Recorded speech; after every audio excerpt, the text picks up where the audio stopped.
کبھی نہیں دیکھا ہے کہ ہمارے والد صاحب نے نماز کو ترک کیا. ہم نے جب سے ہوش سنبھالا ہے ہم نے اپنے والد صاحب کو مصلی کے اوپر نماز پڑھتے ہوئے دیکھا, ہر قبلہ رخ پڑھتے ہوئے دیکھا. جب بھی آپ نے نماز پڑھی ہے قبلہ رخ ہو کر پڑھی. مولوی صاحب کہہ رہے ہیں کہ وہ نماز ہی نہیں پڑھتا.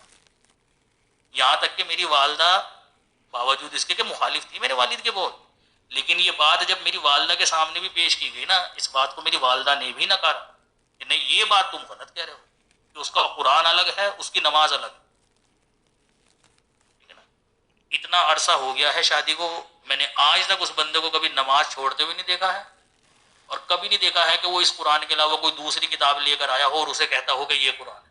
یعنی یہ تم غلط کہہ رہے ہو یہ نہیں میں کہوں گی, کیونکہ والدہ صاحبہ کو کہا تھا کہ چونکہ آپ گھر کی ہیں تو وہ کہتے ہیں نا کہ گھر کا بھیدی لنکا ڈھائے تاکہ وہ مثل مشہور ہو جائے. تو والدہ صاحبہ سے کہا جا رہا تھا کہ آپ نے اپنے شوہر کے متعلق یہ بات کہنی ہے لوگوں کو کہ ہاں واقعی اس کا قبلہ اور ہے اور یہ نماز نہیں پڑھتا ہے, اور پڑھتا ہے تو کسی اور قبلہ رخ ہو کر پڑھتا ہے, اور اس کا قرآن الگ ہے اور حدیث. والدہ صاحب یہ نہیں میں کہہ سکتا, والدہ صاحب نے بھی منع کر دیا سیدھا. تو خیر یہ ہم اٹینڈ کر رہے تھے تو یہ چیزیں ہم دیکھ رہے تھے. ہم عالم تو نہیں تھے, کوئی ہمیں علم تو نہیں تھا, لیکن عقل تو رکھتے تھے نا, ہم عقل کی بحاف پر تو ہم فیصلہ کر سکتے تھے. اسی طریقے سے شہر قاضی کے پاس لے کر مجھے جایا گیا تو شہر قاضی نے بھی سر کے اوپر ہاتھ پھیرا. تو شہر قاضی نے کہا بھائی جب بہتی گنگا میں سب ہاتھ دھو رہے ہیں, سب مولویوں نے اپنی چاندی چمکائی ہوئی ہے, کوئی لاؤڈ اسپیکر کے نام پر مانگ رہا ہے تو کوئی اسپیکر کے نام پر مانگ رہا ہے تو کوئی اسٹیجز کے نام پر مانگ رہا ہے, تو میں کیوں پیچھے رہوں. تو انہوں نے بھی میرے اوپر سر کے اوپر ہاتھ پھیرا. انہوں نے کہا کہ بھائی ایک جلسہ میں بھی کروں گا. ایک جلسہ جناب نے بھی کیا, شہر قاضی نے. اچھا وہ جو چھوٹے مولوی ہیں وہ تو ہیں ہی جھوٹے, یہ ان سے بڑا جھوٹا. انہوں نے تقریر کری اور تقریر کر کے میں وہاں بالکل اسٹیج کے پاس بیٹھا ہوا تھا, ٹیبل کے جہاں ان کی ٹیبل رکھی ہوئی تھی, بالکل مجھے جو ہے نا وہ مہمان خصوصی جس کو بولتے ہیں نا, مہمان خصوصی بنا کر جو ہے نا وہ پیش کیا گیا مجھے. بھائی ماشاء اللہ یہ افضال صاحب کا بچہ ہے جی, وہ بٹھا دیا اسٹیج پر مجھے, اور اسٹیج پر بٹھانے کے بعد تقریریں کرنا شروع کر دی. اور وہی اعتراض, وہ تو خود کو عورت کہتا ہے, وہ تو یوں لکھا ہوا ہے جی, یوں لکھا ہوا ہے. اب یار میں کالا اکشر بھینس برابر, میں کیا ترک کروں کیا وترک کروں, یعنی جرا میں کیا کروں جب پتہ ہی مجھے کچھ نہیں. میں بھی خیر سر جھکا کر بیٹھا رہا. اس کے بعد شہر قاضی صاحب نے ایک پیپر اٹھایا A4 سائز کے ٹیبل پر سے, اور اٹھا کر انہیں ہوا میں لہرا کر کہتا کہ قسم خدا کی اس کے اندر مرزا غلام احمد قادیانی کا ایک ایک کالا چٹا لکھا ہوا, اور بڑا زور سے اس کو جو تھا نا وہ ٹیبل کے اوپر پٹکا. اب ویسے تو میں نے سر جھکایا تھا, وہ برابر میں ٹیبل رکھی تھی, جب اس نے پٹکا تو میں نے کہا بھائی دیکھ ہی لو اس کے اندر کیا لکھا ہوا ہے, 2-4 حروف تو پڑھنے کو مل ہی سکتے ہیں. یقین جانے باجی نظر گھما کر جو دیکھا کچھ نہیں ہے, کورے ہیں, کورے ہیں پیپر. استغفر اللہ, اور اس یہ اتنی دھوکا. بڑی عوام میں ایک بندہ ایسا نہیں اٹھا جس نے کہا ہو کہ لاؤ ہمیں بھی دو, ہم بھی پڑھنا چاہتے ہیں کہ آخر کیا لکھا ہوا ہے. کسی نے نہیں. اب میں کبھی ان پیپروں کو دیکھوں اور کبھی شہر قاضی کو دیکھوں, تو میں نے کہا یار بہت ہی جھوٹے اس قسم کے انسان ہیں قسم خدا کی.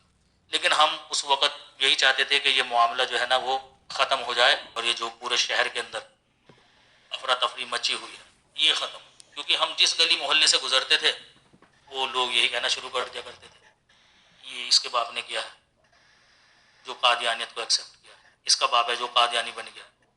کوئی پھلوں والا ہو, ریڈی والا ہو, رکشے والا ہو, گھر سے نکلتے تھے اور جب تک کام پہ نہیں پہنچ جاتے تھے نا یہی سننے کو ملتا تھا, اور جب کام پر سے واپس گھر آتے تھے تو یہی سنتے ہوئے آتے تھے اس کا باپ قادیانی ہو گیا, اس کا باپ قادیانی ہو گیا, یہی سنتے تھے. اتنی پبلسٹی شاید جماعت احمدیہ کروڑ روپیہ خرچ کرتی تب بھی نہ ہو پاتی جتنا کام مولویوں نے چند لاکھ روپے میں کر دیا. ٹھیک ہے نا. تو خیر ہمارے علاقے میں پتہ نہیں تھا کسی کو کہ احمدیت کیا چیز ہوتی ہے, لیکن جب سے انہوں نے ہمارے ساتھ یہ مخالفت کری پورے شہر کو پتہ چلا کہ بھائی یہ ایک جماعت احمدیہ بھی ہے جن کے یہ بلیوز ہیں. اور پھر ان باتوں کو سننے کے بعد کچھ لوگ آئے بھی قادیان دیکھنے کے لیے, کیونکہ جس طرح کی باتیں انہوں نے عوام کے اندر بتائی ہوئی تھی, وہاں حوریں ہوتی ہیں, وہاں جنت ہوتی ہے, وہاں دوزخ ہوتی ہے, ان کی نماز الگ, ان کا کلمہ الگ. تو وہ لوگ متعجب ہوئے, اس نے کہا یار دنیا میں ایسے لوگ بھی ہوتے ہیں کہ جن کی جنت اور دوزخ اس دنیا کے اندر ہی ہو, یا پھر کچھ اور نہ ہو تو چلو حوریں ہی دیکھ کر آ جائیں گے, حوریں کیسی ہوتی ہیں. خیر جب انہوں نے یہاں آ کر اسٹے کیا تو دیکھا بھائی یہاں نہ حور نہ حورا, ایک قبرستان کا نام انہوں نے جنت بتایا ہوا ہے کہ بھئی یہ جنت ہے. تو خیر وہ جو باتیں مولوی صاحب نے بتائی ہوئی تھی وہ ساری چیزیں ہم نے ان کو دکھائی. تو دیکھنے کے بعد انہوں نے کہا کہ یار مولوی ہمارے بہت جھوٹ بولتے ہیں. خیر جب وہ واپس جانے لگے تو ایک چیز کا انہوں نے اقرار کیا کہ جس شہر میں ہم رہتے ہیں اس شہر میں ہم نے دیکھا ہے کہ وہاں جو غیر مسلم ہیں وہ ہمارے اوپر راج کر رہے ہیں، لیکن یہاں قادیان میں آ کر ہم نے دیکھا کہ باوجود اس کے کہ بنسبت دوسرے لوگوں کے بہت کم تعداد میں ہیں، لیکن غیر مسلموں کے اوپر تم راج کر رہے ہیں، کیونکہ احمدیوں میں یہاں کوئی بھی اس طرح کا نہیں ہے یہ بہت بڑی بات کہ آپ بھائی نے وہ بتائی ہے. محنت مزدوری کر رہا ہے دوسروں کے پاس جا کر، ٹھیک ہے نا، نوکری پر لگا ہوا ہے، اس طرح یہاں نہ کے برابر ہے قادیان. تو انہوں نے اس چیز کو جو ہے نا وہ نوٹس وہ یہاں راج کر رہے ہو. یہ بہت بڑی بات آپ نے بتائی ہے کہ ان کو یہ محسوس ہوا ہے قادیان میں کہ یہ لوگ باقی جگہوں پر تو مسلمانوں کے اوپر وہ راج کر رہے ہیں، یہاں ان کو یہ جی فیل نہیں ہوا. جی جی یہاں یہ فیل انہوں نے دیکھا نا کہ جتنے بھی کام کرنے والے ہوتے ہیں وہ احمدی نہیں ہوتے ہیں اس طرح سے. اچھا، میرا تو سوال یہ تھا اگلا کہ بیعت کے بعد زندگی میں سب سے بڑی آزمائش کیا آئی اور اللہ تعالیٰ نے اس سے کیسے نکالا؟ تو اگر تو آپ کے پاس جواب تو آپ دے چکے ہیں، اگر ہے کوئی اور جواب تو آپ دے دیں یا میں دوسرا کر لوں سوال. میں دے دیتا ہوں. سب سے پہلی بات تو یہ ہے باجی کہ جو واقعات اور جو حالات ہمارے سامنے آئے تھے اور جو ہم نے فیس کیا تھا، اس سے بڑی تو کوئی مشکل تھی ہی نہیں، ٹھیک ہے نا. باقی جب ہم یہاں قادیان آئے تو قادیان آنے کے بعد الحمدللہ حضور انور کی شفقت کی وجہ سے جو ہے نا وہ ہمیں لنگر خانے کے اندر اسٹے کیا، رومز وغیرہ ہمیں دیے. اور حضور انور کا جو ایک ارشاد تھا نا جو آج تک مجھے یاد ہے پڑھ کر ہمیں سنایا گیا تھا، جسے کہتے ہیں نا دل پر لگنا، جا کر سیدھا دل پر لگنا، وہ تھا یہ کہ بچے جس چیز کی فرمائش کریں منع نہیں کرنا. یہ تھا حضور کا جو ارشاد کہ جس چیز پر بچے ماشاء ہاتھ اللہ، رکھ دینا ماشاء اللہ. انکار نہیں کرنا، تم نے انکار نہیں کرنا اس چیز سے، ٹھیک ہے نا. تو دل پر لگا تھا سیدھا جا کر حضور کا یہ ارشاد جب ہمیں پڑھ کر سنایا. باقی پھر ہمیں بیعت فارم دیا گیا اور بیعت فارم پڑھوایا گیا ہمیں. ہم نے پڑھا، اردو جانتے تھے ہم نے وہ بیعت فارم پڑھا اور پڑھنے کے بعد ہم نے کہا اس کے اندر تو کوئی اس طرح کی بات نہیں ہے، اس میں تو ساری وہی بات ہے جو ہم پہلے سے بھی مانتے ہیں اور اللہ اور اس کے رسول کے مطابق ہی باتیں ہیں. کوئی ایسا ناجائز کام یا کوئی ناجائز بات ماننے کے لیے ہمیں نہیں کہا جا رہا. تو بلا جھجک ہم نے اسی وقت جو تھا نا پھر وہ سائن کر دیا اس کے اوپر، ٹھیک ہے بھائی ہمیں منظور ہے. پھر اس کے بعد آہستہ آہستہ زندگی چلتی رہی. دوسرا یہ ہے کہ ہمارا مزاج شروع سے ہی ایسا رہا ہے کہ گڈھا کھود کر پانی پینے والا. دنیا ہم نے اپنی چھوٹی زندگی میں بھی ہمیں بھی یاد ہے ہم نے بہت مشکلوں کا سامنا کرا ہے، لیکن کبھی ہم نے اس کو فیل نہیں کیا. ہم نے ہمیشہ ہر ایک مشکل کو یہ کہہ کر جو ہے نا وہ گزارا ہے یا سولو کرنے کی کوشش کی ہے کہ یہ زندگی کے مراحل ہیں، سب کے ساتھ ہوتا ہے، لیکن ہوتا سب کے ساتھ ہے. تو ہمارے ساتھ بھی ہو رہا ہے. تو بجائے اس کے کہ ان مشکلوں میں تم گھر کر بیٹھو، بہتر یہ ہے کہ ان مشکلوں کا حل تلاش کرنے کی کوشش کرو. ایگزیکٹلی یہی سوچ ہونی چاہیے. زندگی پھولوں کی سیج نہیں، یہ تکلیفیں آتی ہیں اور حل تلاش جی کرنا چاہیے، نہ کہ تکلیفیں دیکھ کے تو پریشان ہو جائے بندہ. تو آپ کتنے عرصے سے ٹک ٹاک پر کر رہے ہیں تبلیغ؟ تبلیغ ٹک ٹاک پر تو میں نے غالباً 2023 کے آخر سے شروع کیا تھا. مسز راشد باجی جانتی ہیں 2023 کے آخر سے شروع کیا تھا. باقی تبلیغ میں 2012 سے کر رہا ہوں سوشل میڈیا سوشل میڈیا پر؟ اچھا. پر. 2012 سے فیس بک کے ٹائم سے، واٹس ایپ بھی نہیں آیا تھا جب، تو آپ کے اس سے سامنے پہلے. کون سا ایسا اعتراض جو عام اعتراض سے ہٹ کر ہو، بڑا عجیب ہو، مشکل ہو؟ مشکل تو مجھے پتہ ہے ہاں آپ کے لیے نہیں. شروع میں بہت مشکل سوال آئے تھے اور اتنے مشکل ہوا کرتے تھے وہ میرے لیے کہ میں مطلب روٹی کا نیوالا میرے ہاتھ میں ہوا کرتا تھا تو سالن کہیں اور ہوا کرتا تھا اور نیوالا کہیں اور لگایا کرتا تھا. اور اگر نیوالا منہ میں ڈال لیا ہے تو 5-7 منٹ تک بیٹھا ہوا ہوں، کبھی اس دیوار کو دیکھ رہا ہوں، کبھی اس دیوار کو دیکھ رہا ہوں، کبھی کہیں ایک جگہ اپنی نظر گڑا لی ہے تو بیٹھا ہوا سوچ رہا ہوں. تو والد صاحب نے میری یہ حالت جب دیکھی تو والد صاحب نے پوچھا کہ کیا سوچ رہے؟ تو میں نے اس کے اوپر والد صاحب سے کہا کہ ایک مخالف نے ایک اعتراض کیا، اس کا کیا جواب ہونا چاہیے یا اس جواب کے لیے مجھے کس کتاب کی طرف رجوع کرنا چاہیے، اسی کے بارے میں سوچ رہا ہوں کہ کیا جواب دیا جائے اس کو۔ علم کے طور پر نہ ہو تو کم سے کم چلو عقلی طور پر ہی صحیح کچھ تو جواب ہوگا اس نے جو کیا نام سوال کیا ہے۔ تو والد صاحب نے میرے کندھے پہ ہاتھ رکھ کر کہا کہ پہلے اپنا گھڑا بھرو، بعد میں دوسروں کو پانی پلانا۔ بس پھر وہ بات سمجھ میں آ گئی مجھے کہ وہ کیا کہنا چاہ رہے ہیں کہ پہلے خود علم حاصل کرو، کیونکہ ابھی ٹائم ہی تمہیں کتنا ہوا ہے جماعت احمدیہ میں داخل ہوئے ہوئے، اور تم ابھی سے ہی جو ہے نا وہ بحث و مباحثہ کے اندر جو ہے نا وہ لگے ہوئے ہو۔ تو پہلے خود علم حاصل کرو تاکہ دوسروں کو جواب دے سکو۔ ابھی تمہارے ہی گھڑا سوکھا پڑا ہے، ابھی تم دوسروں کو کیا پانی پلاؤ گے؟ تو اس کے بعد پھر میں نے جو تبلیغ تھی اس کے متعلق میں نے گفتگو کرنا تھوڑا کم کر دیا اور کتابوں کو پڑھنا زیادہ شروع کی۔ بس پھر میں کبھی فیس بک کھولتا تھا تو تھوڑی بہت بات کر لی اپنے شوق کے طور پر، ادروائز لوگوں سے جو تھا نا وہ میں سوال لیا کرتا تھا کہ کیا سوال ہے آپ کا۔ وہ سوال لیا، اس سوال کو میں نے نوٹ کیا، اور جب تک اس کا جواب میں نہیں لے کر آ جاتا تھا تب تک میں اس بندے کو مخاطب نہیں کرتا تھا۔ جب میں جواب لے کر آ جاتا تھا اس کا، تب اس بندے کو مخاطب کر کے میں کہتا تھا کہ وہ اعتراض یا وہ سوال جو تم نے مجھ سے پوچھا تھا 2 دن پہلے، 4 دن پہلے یا 6 دن پہلے، یہ اس کا جواب۔ تو وہ مجھے چڑھائے بھی کرتے تھے، یہی تھے مفتی مبشر حسین ضیاء رسول وغیرہ، یہ جانتے ہیں مجھے، اسی ٹائم سے جانتے ہیں سارے کے سارے۔ تو چڑھاتے بھی تھے کہ بھائی اب آیا ہے بھائی قادیانی مربی، اس دن سوال پوچھا تھا اس سے۔ تو میں نے کو ایک ہی بات کہتا تھا، بھائی دیکھو میں نے کہا مجھے اس میں کوئی شرمندگی نہیں ہے کہ میں تمہیں کسی سوال کا جواب ہاتھوں ہاتھ نہیں دے سکتا۔ عالم وہ نہیں ہے جو ہر سوال کا جواب تمہیں ہاتھوں ہاتھ دے دے۔ علم کا تقاضا یہ ہے کہ تحقیق کر کے سوال کا صحیح جواب دیا جائے، بے شک تاخیر سے دیا جائے۔ تاخیر سے دیا ہوا صحیح جواب بہتر ہے اس جواب سے جو آپ کو ہاتھوں ہاتھ دیا گیا ہے لیکن غلط دیا گیا ہے، ٹھیک ہے نا؟ تو جواب میں نے آپ کو دے دیا ہے، بے شک تاخیر سے دیا ہے۔ میرا بھی آپ سے مطالبہ نہیں ہوتا ہے کہ آپ کسی سوال کا جواب ہاتھوں ہاتھ دو، اور یہ ضروری بھی نہیں ہے کہ ہر سوال کا جواب ہاتھوں ہاتھ دیا جائے۔ جواب صحیح ہونا چاہیے، بے شک تاخیر سے دیا جائے۔ جی بھائی۔ جی میرا سوال تحقیق کے بارے میں ہی تھا کہ آپ کو جواب دینے کے لیے تحقیق کرنی پڑتی ہے، تو وہ آپ نے بتا دیا ہے اب آپ نے۔ تو اگلا سوال جی یہ ہے، کوئی جی جی ایسا شخص آپ کی لائف پر آیا جو آپ کی ایک ہی لائف پر آپ کی باتوں سے بہت متاثر ہوا ہو اور آپ سے رابطہ کیا ہو؟ ایک نہیں، دو لوگ ہیں ایسے جو ویسے نارملی گفتگو سے تو متاثر ہونے والے بہت لوگ ہیں، یہاں ٹک ٹاک کے اوپر بھی ہیں، جی جی میں باوجود جانتی اس ہوں۔ کے کہ اختلاف رکھتے ہیں، لیکن طریقہ گفتگو سے یا انداز سے واللہ عالم جو بھی چیز ان کو پسند آتی ہے متاثر ہیں، وہ اس طرح سے بیہیو نہیں کرتے ہیں۔ ایک تو میرے خیال سے شاید نیچے بھی بیٹھے ہوں گے، عقیل حیدر نام ہے شاید ان کا، پیچھے سے شاید شیعہ ہے، وہ آتے ہیں اور بہت ٹائم تک بیٹھے رہتے ہیں، حالانکہ غیر احمدی ہیں، بہت ٹائم تک بیٹھے رہتے ہیں۔ اس کے علاوہ بھی کئی لوگ آئے ہیں لیکن کافی ٹائم تک وہ آتے رہے، اب اس کے بعد وہ نہیں آتے، سنتے ہیں باوجود اس کے کہ وہ غیر احمدی ہیں۔ پیچھے ایک دو واقعات ہوئے ہیں اس طرح کے کہ وہ غیر احمدی تھے اور تشدد میں آ کر یہاں پر بہت زیادہ یا شدید مخالفت کی بنا پر وہ یہاں آ کر بہت زیادہ گالیاں دیا کرتے تھے۔ میں یا تو مسکرا دیا کرتا تھا یا خاموشی اختیار کر کے ان کو آرام سے نیچے اتار دیا کرتا تھا۔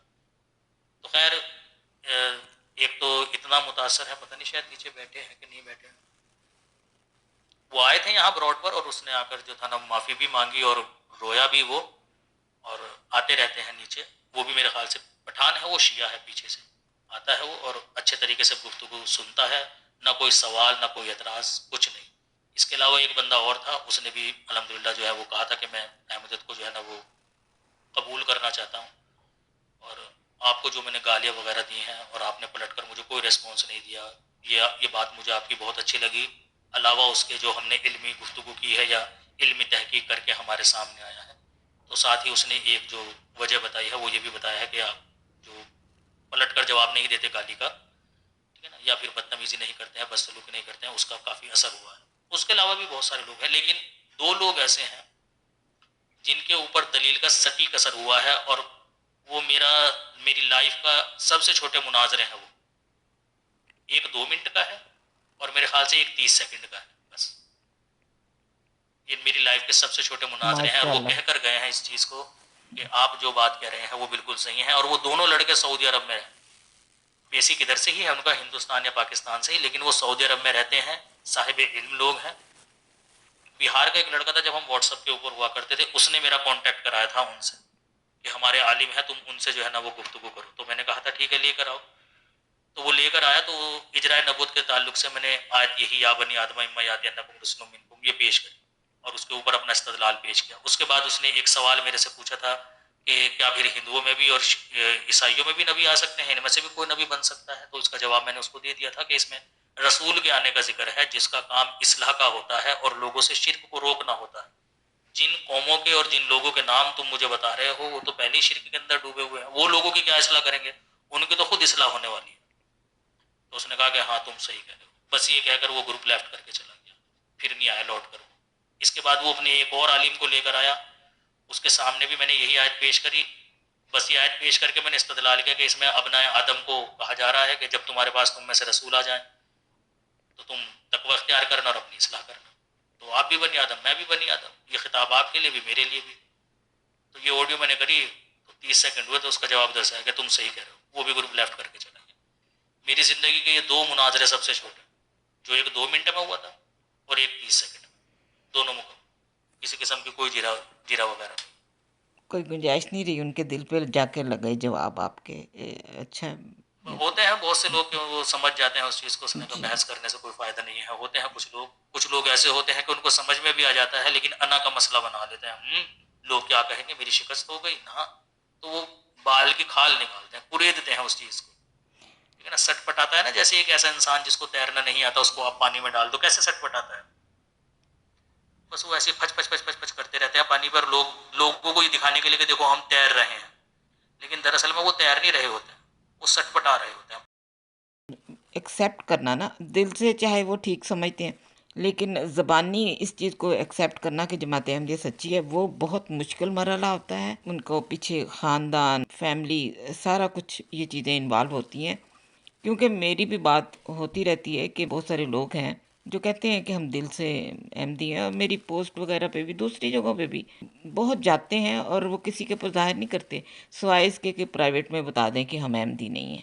ویسے لوگوں کو نہیں پتہ ہوتا، لوگ ان کو احمدی ہی سمجھ رہے ہوتے ہیں.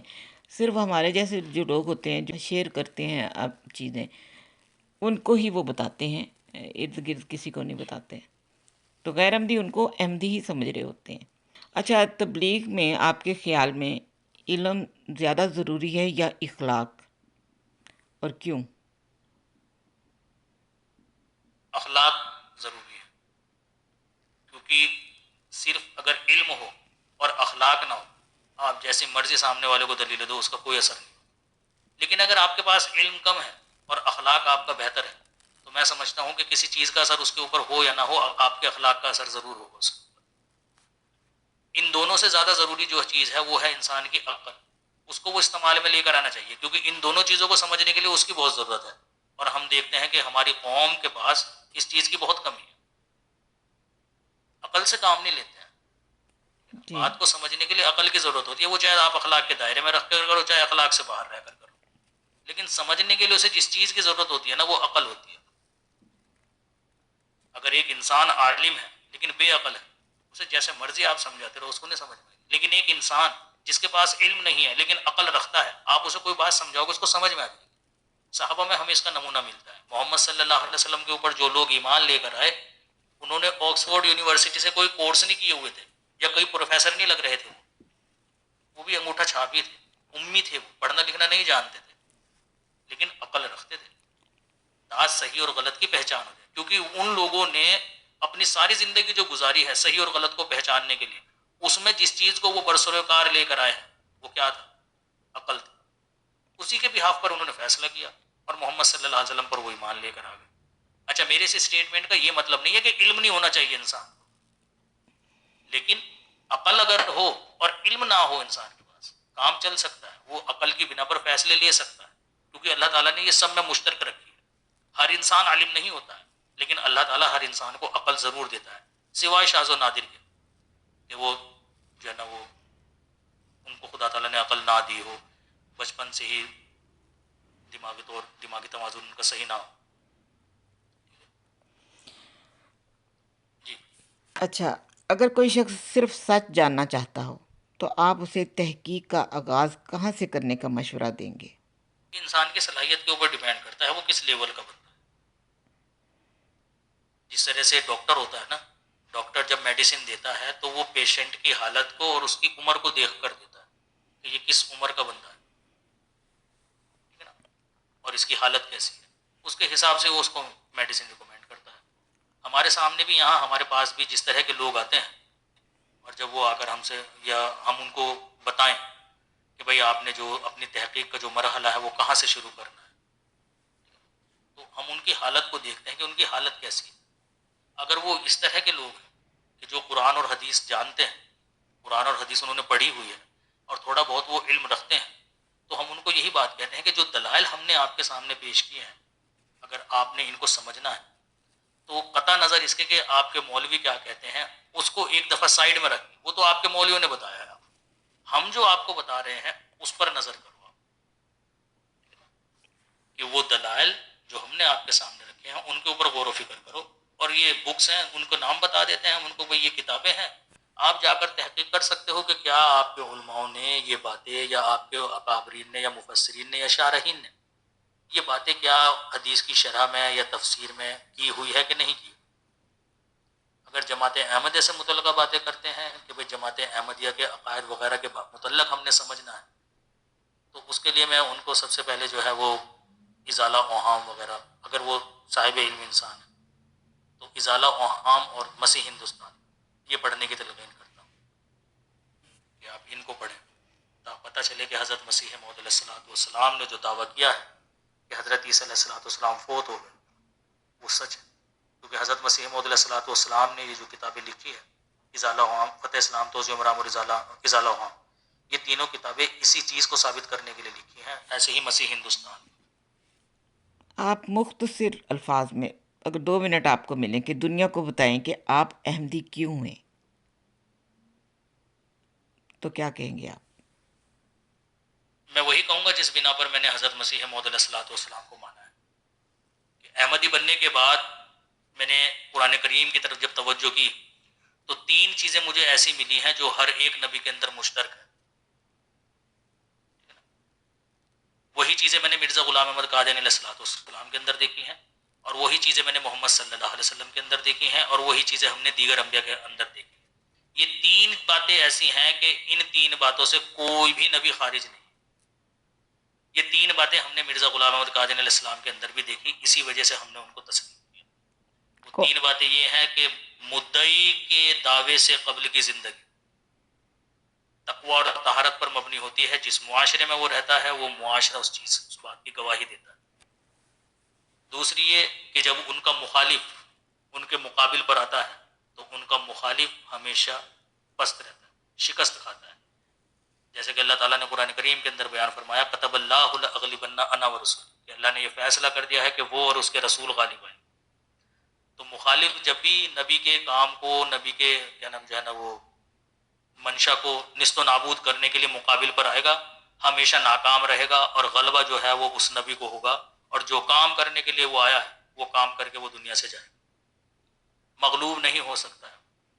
کوئی نبی ایسا نہیں گزرا ہے کہ وہ اپنا کام کیے بغیر اپنے مخالفین کے ہاتھوں سے مغلوب ہو کر اس دنیا سے کوچ کر جائے. تیسری بات یہ ہے کہ اللہ تعالیٰ قرآن کریم میں بیان فرماتا ہے کہ ہم جو غیب کی خبریں ہوتی ہیں کثرت کے ساتھ وہ اپنے رسولوں کو دیتے ہیں. یہ تینوں باتیں ہم نے مرزا غلام احمد قادیانی علیہ السلام کے اندر پائیں. کہ دعوے سے قبل آپ جس معاشرے میں رہتے تھے وہ آپ کے تقوی اور طہارت کی شہادت دیتا تھا. وہ ریکارڈ آج بھی موجود ہے، وہ تحریرات آج بھی موجود ہیں کہ اس زمانے کے علماؤں نے اعتراف کیا ہے اس چیز کا کہ مرزا غلام احمد قادیانی علیہ الصلوۃ والسلام بڑے پاک باز اور ولی اللہ قسم کے انسان ہیں. دوسرا یہ کہ آپ کا مخالف آپ کے مقابل پر آیا، آج ہم دیکھ رہے ہیں کہ وہ نیست و نابود رہا. وہ لوگ جو کہا کرتے تھے کہ ہم مینارت المسیح کے اینٹ سے اینٹ بجا کر دریائے بیاس میں بہا دیں گے، اور مرزا غلام احمد قادیانی علیہ الصلوۃ والسلام کی آواز قادیان سے باہر نہیں نکلنے دیں گے. ہم دیکھتے ہیں آج کہ وہ آواز قادیان سے باہر نکلی، اور جیسے کہ اللہ تعالیٰ نے وعدہ کیا تھا کہ میں تیری تبلیغ کو زمین کے کناروں تک پہنچا دوں گا، وہ کام ہوا. وہ آواز قادیان سے باہر نکلی اور دنیا کے علاقوں میں دوسرے علاقوں میں اور ملکوں میں پھیل گئی، اور دشمن ناکام رہا. وہ اسمبلیوں میں بیٹھ کر نان مسلم ہی کرتے رہ گئے. اور ہم قادیان کی اس چھوٹی سی بستی سے نکلے اور دنیا کے تمام ملکوں میں پھیل گئے۔ تیسرا یہ کہ غیب کی خبریں اللہ تعالیٰ نے حضرت مسیح موعود علیہ السلام کو دی، اور حضرت مسیح موعود علیہ السلام نے قبل از وقت ان باتوں کی بشارت دی، جن میں سے ایک یہی ہے، اور دوسری یہ ہے کہ میں تیرے ماننے والوں کی ایک بہت بڑی جماعت عطا کروں گا۔ مخالف یہ کہتا تھا کہ مرزا صاحب تک ہم رسائی ہی نہیں ہونے دیں گے لوگوں کی، اور پابندیاں لگا دی تھی لوگوں کے اوپر۔ محمد حسین بٹالوی صاحب بٹالہ کے ریلوے اسٹیشن پر کھڑے ہو جایا کرتے تھے اور لوگوں کو قادیان آنے سے روکا کرتے تھے، لیکن آخرکار اللہ اور اس کے رسول کی بات پوری ہوئی، وہ آواز لوگوں کے کانوں تک پہنچی، اور مرزا غلام احمد قادیانی علیہ السلام کے زمانے میں ہی خدا تعالیٰ نے ان کو ان کے ماننے والوں کی ایک بڑی جماعت عطا کری، جو کم و بیش 4 لاکھ کے اوپر مشتمل تھی، اور الحمدللہ اب تو کروڑوں کی تعداد میں۔ تو یہ 3 باتیں دیکھی ہیں ہم نے جو سچوں کے اندر پائی جاتی ہیں، جھوٹوں کے اندر نہیں پائی جاتی ہیں۔ یہ 3 باتیں آپ ہمیں کسی ایسے جھوٹے مدعی نبوت کے اندر دکھا دیجیے جس نے جھوٹی نبوت کا دعویٰ کیا ہو، اور یہ تینوں باتیں اس کے اندر جمع۔ یہ اصول ہم نے بتایا ہوا ہے آپ لوگوں کو، قرآن اس کے اوپر شاہد ہے، ٹھیک ہے نا، قرآن کریم کی آیات ان کے اوپر موجود ہیں، یہ آپ کو ہر ایک نبی کے اندر ملے گی۔ اگر یہ اصول غلط ہے یا اس اصول کے مطابق کوئی نبی سچا نہیں ہوتا ہے تو وہ اگر ہمیں بتا دیں، ورنہ کوئی جھوٹا لے کر آ جائیں، کوئی جھوٹا نبی آپ ہمیں دکھا دیجئے جس نے جھوٹی نبوت کا دعویٰ کیا ہو اور یہ 3 باتیں اس کے اندر پائی جائیں۔ جی ماشاء بھائی، اللہ، آپ نے تو اپنے انٹرویو میں ہی بڑی تبلیغ کر دی ہے۔ ایک احمدی بننے کے بعد یہی ایک شوق بنا ہے۔ احمدی بننے سے پہلے سب کچھ کیا ہے ہم نے، سب کچھ، کسی کام کو ہم نے چھوڑا نہیں۔ احمدی بننے کے بعد اگر کسی ایک چیز کا شوق رہا ہے تو وہ تبلیغ کا رہا ہے۔ وہ جو تحقیق میں نے کی ہے وہ اسی طریقے سے کی ہے کہ میں نے دن اور رات جو ہے نا بس یہی کیا، اور کوئی دوسرا کام نہیں، نہ کرکٹ، نہ فٹ بال، نہ موویز دیکھنا، ٹھیک ہے نا، نہ کھیلنے کے لیے جانا، کچھ نہیں کیا، بس میں اور کتابیں۔ جی ماشاء اللہ، آپ کے پاس علم بھی ہے آمین، اور بات کرنے کا آج زمین فضل رہی۔ سلیقہ بھی ہے، یہ بھی خدا تعالیٰ کی دین ہوتی ہے۔ بعض لوگوں کے پاس علم ہوتا ہے لیکن بات کرنے کا انداز نہیں ہوتا کہ اس کا اثر کرے، یہ بہت بڑی خدا کی دین ہوتی ہے۔ آخر میں ان لوگوں کے لیے کیا پیغام دینا چاہیں گے جو نفرت کی بنیاد کی بجائے سچ کی تلاش میں تحقیق کرنا چاہتے ہیں؟ یہ جو اللہ تعالیٰ قرآن کریم کے اندر بیان فرماتا ہے کہ تم کیا سمجھتے ہو کہ جنت تمہیں ایسے ہی مل جائے گی؟ ابھی ہم نے تمہیں آزمایا تو ہے ہی نہیں۔ اور خدا تعالیٰ کی جب آزمائش آتی ہے تو نبی بھی یہ پکار اٹھتے ہیں کہ اللہ کی مدد کب آئی۔ محمد مصطفیٰ صلی اللہ علیہ وسلم کی سیرت میں بھی اگر آپ دیکھیں، محمد مصطفیٰ صلی اللہ علیہ وسلم نے خود بھی اور محمد صلی اللہ علیہ وسلم کے جو ماننے والے تھے انہوں نے بھی کس قدر جو ہے نا وہ مصائب کا سامنا کیا ہے۔ تو یہ جو کلمہ ہم پڑھتے ہیں نا، لا الہ الا اللہ، یہ زبان کا قول ہے صرف، ہم نے کوئی عملی نمونہ نہیں دکھایا ہے ابھی اس کا، اور قول بغیر فعل کے ندارت ہے، یعنی زبان سے تم کہو اور اس کا عمل پیش نہ کرو، یہ فضول ہے۔ تو جب ہم نے یہ کہا ہے نا لا الہ، کہ کوئی معبود نہیں الا اللہ، سوائے اللہ کے، اس کا عملی نمونہ کیا ہے؟ اس کا عملی نمونہ یہی ہے کہ جب آپ خدا تعالیٰ کی طرف دوڑو گے، یعنی خدا تعالیٰ کو پہچاننے کی جو ہے نا وہ راہ پر چلو گے اور حق کے متلاشی آپ بنو گے، تو مصائب کا آپ کو سامنا کرنا پڑے گا۔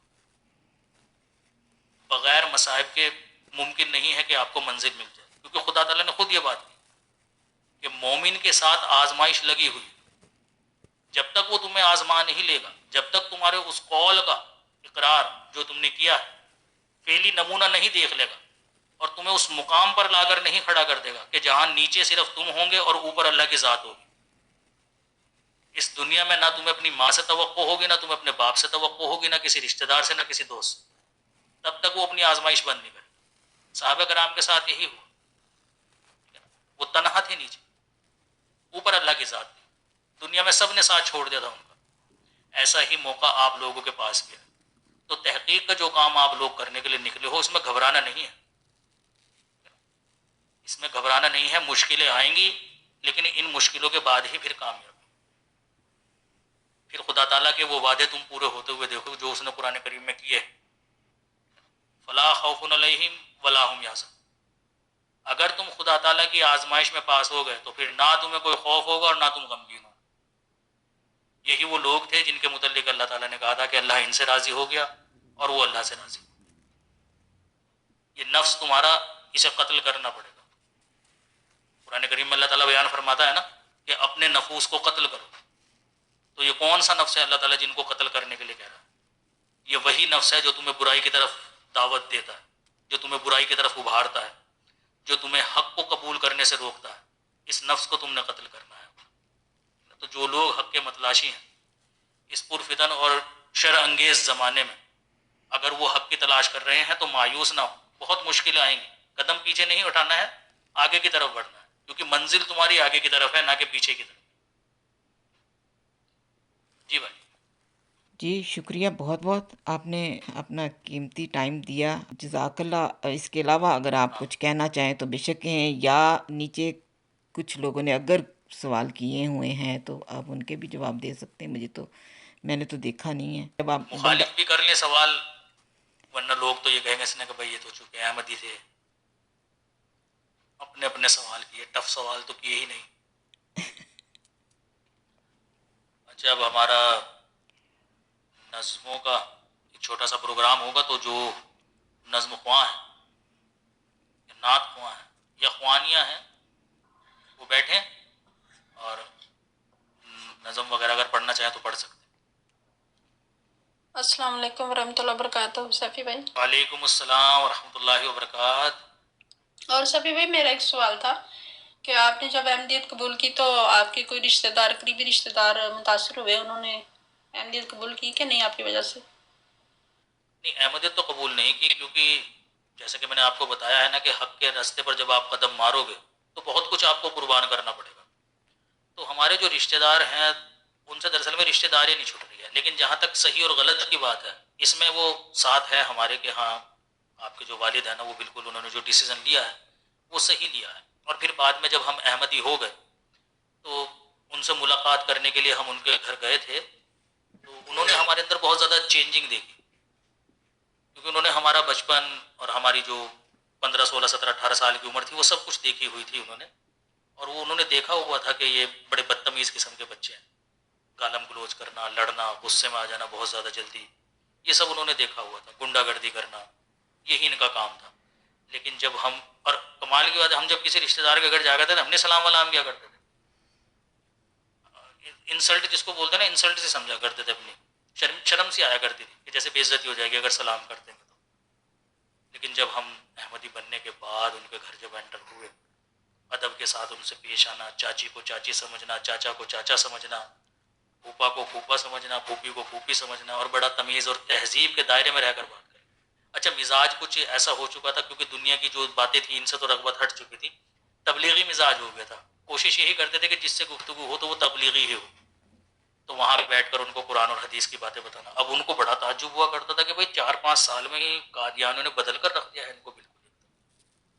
تو میری چاچی تھی، انہوں نے تو کہا تھا کہ یہ میرا بیٹا ہے حمزہ، اسے بھی ذرا اپنے ساتھ کنیکٹ رکھنا، اسے بھی اللہ اور اس کے رسول کی باتیں بتاتا رہنا، اسے نہ اللہ کا پتہ ہے نہ رسول کا پتہ ہے، نہ نماز میں جاتا ہے نہ روزے کا وغیرہ وغیرہ. تو خیر ان چیزوں کا اثر انہوں نے دیکھا تھا کہ بھائی کچھ بھی ہو قادیانیوں نے بچوں کو چینج کر کے رکھ دیا. گالم گلوچ بدتمیزی کرنے والے بچے تھے یہ، اب قرآن اور حدیث کی باتیں کرتے ہیں.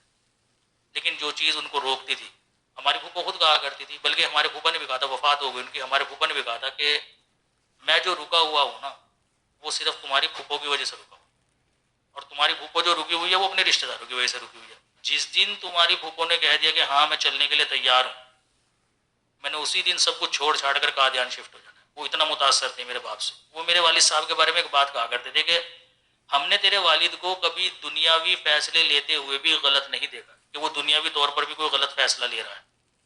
تو دین کا اتنا بڑا معاملہ وہ کیسے غلط کر سکتا ہے؟ پھر دوسری بات یہ ہے کہ یہ جو لوگ موجود ہیں ہماری برادری میں، ان میں سے پڑھتا ہی کون ہے؟ نہ کوئی حدیث پڑھتا، نہ کوئی قرآن پڑھتا. سال میں ایک دفعہ اوپر سے بس دھکا مار جو ہے نا وہ قرآن کریم پڑھ لیتے ہیں، نہ ان کو ترجمے کا پتہ. تیرا والد جو بات کہہ رہا ہے وہ پڑھتا تو ہے، اس نے پڑھا ہے تبھی تو وہ یہ بات کہہ رہا ہے. انہیں پتہ ہی کچھ نہیں ہے، اور یہ فضول احمی خام کا جو ہے نا وہ چنگیز خان بنے پھر رہے ہیں کہ جس نے غلط کر دیا اس نے غلط کر دیا. اور ان سے پوچھو کہ کیا غلط کیا، پتہ ان کو بھی نہیں ہے کیا غلط کیا. تو خیر وہ والد صاحب کی ان چیزوں سے متاثر تھے، وہ اب تو وفات ہو گیا، اللہ تعالیٰ ان کو وہ بخشے ان کی کسی. اچھا صبح ایک نظم پڑھی تھی میں نے، تو وہ